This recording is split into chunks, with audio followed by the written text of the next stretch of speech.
리버풀이 관심을 철회했지만 영입을 시도하려고 했다.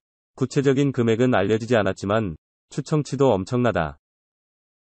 토트넘 내부자 존 웬햄은 31일 한국 시간 풋볼인사이더를 통해 손흥민은 리버풀에서 뛰기에 충분하다.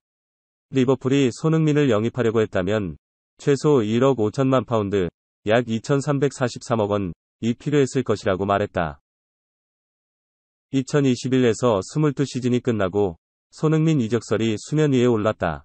결과적으로 철회했지만 리버풀이 손흥민에게 관심이 있었다. 영국 매체 풋볼 런던은 리버풀이 손흥민 영입을 고려했고 토트넘이 유럽 축구연맹 우에파 챔피언스리그에 진출하지 못한다면 엄청난 제안을 손흥민에게 할 생각인 거로 보도했다. 이유는 핵심 공격수 이탈이다. 모하메드 살라와 사디오 마네의 계약 만료가 다가됐다. 두 선수는 2023년 여름에 리버풀과 계약이 끝난다. 살라는 다음 시즌에는 리버풀에서 뛴다라며 계약 만료까지 상황을 지켜보기로 했다. 마네는 리버풀과 작별을 결정했다. 올해 여름 리버풀을 떠나 새로운 도전을 원한다. 독일 매체에 따르면 바이에른 뮌헨이 마네에게 접근했다. 리버풀은 이적료 최소 2,500만 파운드를 제안할 예정이다. 손흥민은 30세에 접어들었지만 두 선수를 충분히 대체할 수 있다.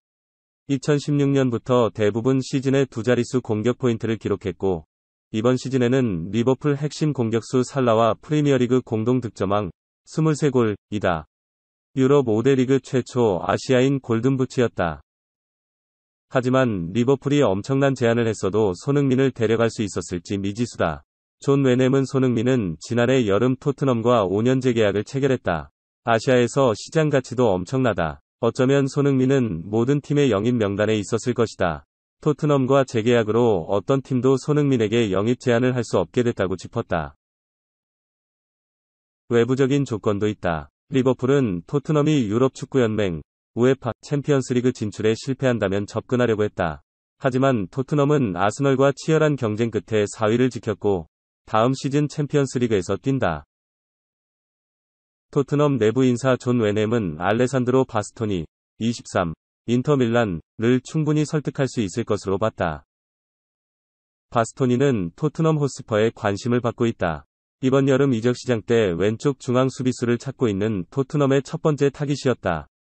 영국 매체 풋볼 인사이더는 27일 한국 시간 토트넘이 주말에 바스토니에 관한 첫 번째 공식 제안을 할 것이라고 밝혔다. 하지만 바스토니 영입에 걸림돌이 생겼다. 영국 매체 이브닝 스탠다드 기자 댄 킬패트릭은 30일 바스토니가 인터밀란을 떠나는 것을 꺼리고 있다. 토트넘은 그를 설득할 필요가 있다라고 주장했다. 킬패트릭 기자는 부정적인 소식을 전했지만 웬햄은 토트넘이 그를 설득할 수 있는 충분한 카드들이 있다고 생각했다. 웬햄은 31일 풋볼 인사이더를 통해 안토니오 콘테 감독과 재회를 원하느냐? 그는 아마도 역대 최고의 이탈리아 감독일 것이다. 파비오 파라티치 단장을 원하느냐? 런던에서 사는 것을 원하느냐? 그가 유럽 축구연맹, 우에파, 챔피언스리그, UCL에서 뛰는 것을 원하느냐? 라고 입을 열었다. 이어 많은 돈을 원하느냐? 토트넘에 입단하겠다는 생각을 결정하는 데는 오랜 시간이 걸리지 않는다. 그가 인터밀란에서 좋은 성적을 거뒀다는 것을 알고는 있다. 하지만 새로운 것을 시도해보고 싶지 않느냐? 라며 런던에 와서 이탈리아인 감독, 단장과 함께 UCL에서 경기하라. 이탈리아어를 할 줄 아는 선수들이 있다. 데이안 쿨루셉스키, 로드리고 벤탄쿠르, 크리스티안 로메로, 그들은 잘 해냈다라고 덧붙였다. 웬햄은 나에게 있어 토트넘은 우리의 월드클래스 감독과 단장이 싸움에 임하기 위해 온 곳이다. 나는 바스토니를 설득하는 데 문제가 없다고 본다라며 바스토니 영입을 할 수 있을 것으로 봤다. 한편 토트넘은 다음 시즌을 앞두고 열심히 영입 작업을 하고 있다. 골키퍼 프레이저 포스터를 영입할 것으로 보인다. 왼쪽 윙백으로는 이반 페리시치를 영입할 계획이다. 메디컬 테스트까지 통과한 것으로 알려졌다. 만약 페리시치와 바스토니가 토트넘에 입단한다면 콘테 감독과 2020에서 21시즌 인터밀란에서 함께한 뒤 2시즌 만에 재회하게 되는 것이다. 로베르트 레반도프스키의 FC 바르셀로나 이적설도 제기됐다. 레반도프스키는 31일 한국 시간 유럽 축구연맹 우에파 네이션스리그 참가를 위해 폴란드 대표팀에 합류했다. 웨일스와 맞대결을 앞둔 기자회견에서 확실한 건 바이에른 뮌헨에서 내 커리어는 끝났다라며 올해 여름 작별을 말했다. 지난 2014년 바이에른 뮌헨에 입단한 레반도프스키는 세계 최고 공격수로 성장했다. 그는 바이에른 뮌헨에서 374경기에 나서 344골 -72도움을 기록했다. 지난 시즌에는 46경기서 50골을 기록, 경기당 한 골이 넘는 폭발적인 득점력을 선보였다. 레반도프스키는 이제 더 바이에른 뮌헨에 남을 가능성이 적다. A매치 기간이 끝나면 답변할 수 있는 일이 생길 것이다.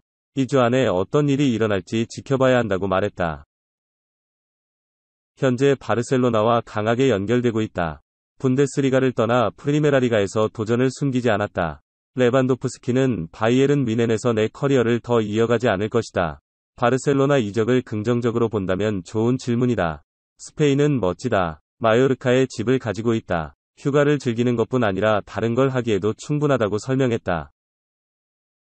한편 빌트는 레반도프스키가 바르셀로나 이적에 힘을 실었다. 분데스리가를 떠나고 싶다고 말했다. 결정은 변하지 않을 것이다. 다만 바이에른 뮌헨과 2023년까지 계약 관계에 있다고 전했다. AS 로마에서 명장의 품격을 선보인 조세 모리뉴, 59가 맨체스터 유나이티드 제자들 품기에 나섰다. 모리뉴는 이번 시즌 공격수 타미 아브라함에게 자신감을 불어넣으며 부활을 이끌었다. 아브라함은 리그 17골을 터뜨리며 득점 4위에 올랐고 우에파 컨퍼런스 리그에서도 맹활약하며 팀 우승을 이끌었다. 부활 공장장 모리뉴가 전력 보강에 착수했다. 모라는 이번 시즌 리그를 6위로 마쳤다. 다음 시즌에는 최소 4위, 챔피언스리그 진출을 목표를 내걸었다. 메뉴 풀백인 에런 완 비사카와 디오고 달롯을 타깃으로 정했다. 시급 포지션은 오른쪽 풀백이다. 이번 시즌 릭 칼스도르프가 홀로 도맡았다. 올겨울 임대 영입했던 에인슬리 메인랜드 나일스는 아스널로 돌아간다. 이 자리를 완 비사카와 달롯 둘 중 한 명으로 채우길 원한다. 이탈리아 가제타 델로 스포르트에 따르면 메뉴가 완 비사카의 이적료를 3천만 유로, 400억 원로 평가하고 있다. 이에 로마는 완전 영입 옵션이 있는 임대를 생각하고 있다. 달롯의 경우 1,500만 유로, 200억 원로 완 비사카의 반값이다. 그러나 피오렌티나도 노리는 상황이라 경쟁이 불가피하다.